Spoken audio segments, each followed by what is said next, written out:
क्यों ना ऐसा कर लिया जाए कि जितने रुपया की रोटी खाते हो उतने रुपया खा लिया जाए, तो लघु शंका से भी बच जाओगे, शौच से भी बच जाओगे, और पता नहीं कितनी चीज़ों से बच जाओगे, गैस से बच जाओगे। कितनी हिंसा होती है। नहीं, वो तो हमें श्रावक को तो अपना पेट भरना है, लेकिन वहाँ पर पूजा करने का उद्देश्य है। तो द्रव्य की जितनी राशि है उतनी राशि हमने चढ़ा दी, बाकी अच्छे से भावों से बैठ करके। इसका बहुत बड़ा मनोविज्ञान है। इसके संबंध में जितने भी द्रव्य हैं ये सब अलग अलग एनर्जी देती है। वही द्रव्य उस स्थान पर होगी तो उसी प्रकार की एनर्जी मिलेगी। 9 कर्म हमारे लिए प्रभावित करता है। जब हमारे हाथ में जल होगा तब हमारे लिए उस प्रकार की एनर्जी मिलेगी जिससे हम मृत्यु से निर्भय हो सकते हैं। जब चंदन होगा तो उस प्रकार की एनर्जी, नैवेद्य होगी तो उस प्रकार की एनर्जी, ये सब प्रतिबिंबित निमित्त हैं। यानी उससे उस रूप क्रिया होती है, उसका हमें प्रतिबिंब पाड़ना है। जैसे धूप जल रही है तो उसका प्रतिबिंब हमारे ऊपर आएगा कि मेरे कर्मों का जलन हो। दीप प्रकाश दे रहा है, उसका प्रतिबिंब पड़ेगा कि हमारे ज्ञान का प्रकाश हो। नैमित्तिक क्रिया, निमित्त क्रिया नैमित्तिक को प्रभावित करती है। यदि अन्य क्रिया से अन्य क्रिया करेंगे तो वह क्रिया त्याग में जाएगी, पूजा में नहीं जाएगी। यदि आपने धन को डाल दिया तो वो धन के त्याग से धन ही आएगा। जो बोओगे वही फलेगा। और जिस प्रकार की ताकत जिस निमित्त में होती है उसी निमित्त की स्थितियाँ बनाई जाती हैं, क्योंकि ये नैमित्तिक क्रियाएं हैं। यानी निमित्त को देख करके उपादान में उसका प्रतिबिंब लाना है। हम पाषाण को रख करके भगवान की कल्पना क्यों ना कर रहे हैं? मूर्ति बनाने की जरूरत ही नहीं। आपकी मूर्ति बनी है, कल्पना कर दो ये महावीर स्वामी की इसमें मूर्ति है, नहीं बनेगा। क्योंकि वहाँ जब तक आकृति नहीं आएगी वो तद्रूप प्रतिबिंब नहीं होने देगी। कितना भी वो ध्यान हो सकता है, दर्शन नहीं हो सकता। पाषाण में मूर्ति का ध्यान होगा, पाषाण में मूर्ति का दर्शन नहीं होगा। और जो भाव से दर्शन होगा वो अचक्षु दर्शन होगा, चक्षु दर्शन नहीं होगा। और निधत्त निकाचित कर्म अचक्षु दर्शन से नहीं करते हैं, चक्षु दर्शन से करते। बहुत बड़ा विज्ञान है इसका। इसके संबंध में एक बार मैंने इन द्रव्यों के संबंध में कितना मनोबड़ा विज्ञान है बहुत सारा दिया। एक उदाहरण तुम्हें दे रहा हूँ।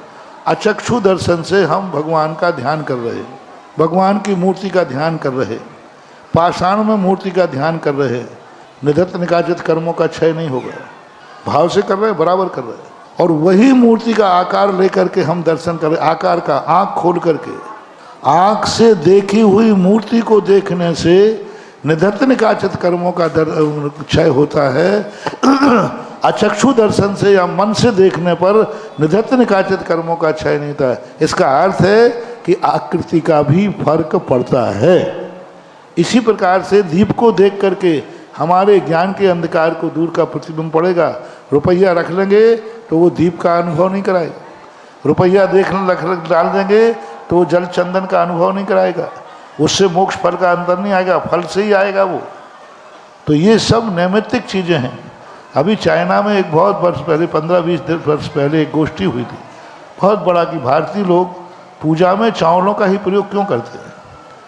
उन्होंने बहुत बड़ी खोज की कि यदि आध घंटे व्यक्ति अपने सामने चावल रख लेता है तो उन चावलों में इतनी ताकत होती है 24 घंटे तक उस व्यक्ति को कोई नकारात्मक शक्ति का उपयोग नहीं होगा। मात्र ये ताकत चावल में है, गेहूं में नहीं है, दाल में नहीं है, चने में नहीं है। मात्र ये ताकत उन्होंने प्रतिबिंब ताकत, यानी अटैक की ताकत को रोकने की शक्ति चावल में ही होती है। इसलिए भारतीय लोग हर पूजा में कहीं ना कहीं चावल का प्रयोग करते हैं। खाते समय उन्होंने कहा कि चावल का अंत में क्यों खाते हैं। उसका रीज़न बताया कि अंत में यदि उसके पास चावल है तो भोजन का खाया हुआ नकारात्मक तत्व वो चावल समाप्त कर देता है। तो ये नैमित्तिक क्रियाएं हैं। नैमित्तिक क्रिया जिस निमित्त से है उसी निमित्त को देख के, जैसे आपने कहा ना अभी, पिता को देख के पिता का भाव आएगा, बेटे को देखकर बेटे के भाव। क्यों, ऐसा क्यों? संबंध है उसका। पिता को देख करके पिता का भाव आएगा, बेटे का भाव आ ही नहीं सकता। इसी प्रकार जितनी नैमित्तिक क्रियाएं हैं अष्टद्रव्य ही चढ़ना चाहिए। रही बात हिंसा आदि की, तो विवेक से काम करें। सावधानी से काम करें।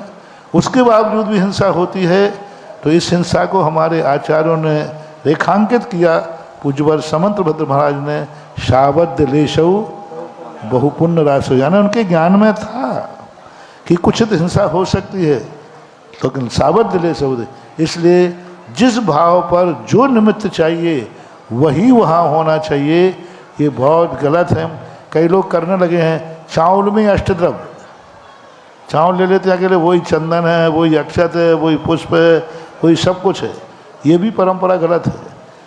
जिस समय जो द्रव्य निमित्त रहेगा वह प्रतिबिंब वही प्रकार का नैमित्तिक परिणाम मिलेगा, ऐसा।